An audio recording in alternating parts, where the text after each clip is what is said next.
शकत नाही। पहिला कल हाती आलेला इचलकरंजी मधला पहिला कल आपण पाहता न्यूज 18 मराठीवरती।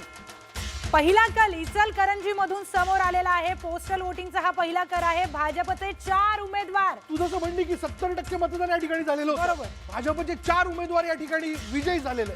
सगळ्यात जास्त मतदानाचा टक्का इचलकरंजी मधून होता। 70% मतदान झालं। पहिला निकाल राज्याचा हा हाती आलाय।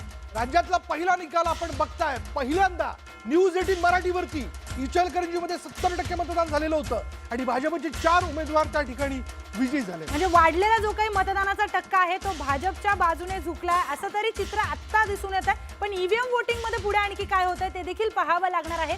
पिच तयार झालाय, ट्रेंड तयार झालाय पोस्टल वोटिंगमुळे, पण पुढे काय होतंय अगदी शेवटपर्यंत उत्सुकता ही पणाला लागलेली आहे। त्यामुळे तुम्ही अगदी न्यूज 18 मराठी पाहत राहा। कुठल्याही क्षणी काहीही घडू शकतं। खूप सारे आश्चर्यचकित गोष्टी समोर येतात। वॉर्ड क्रमांक 4 मध्ये जर भाजपचे 4 हे नगरसेवक जे ते निवडून आलेले आहेत तर याचा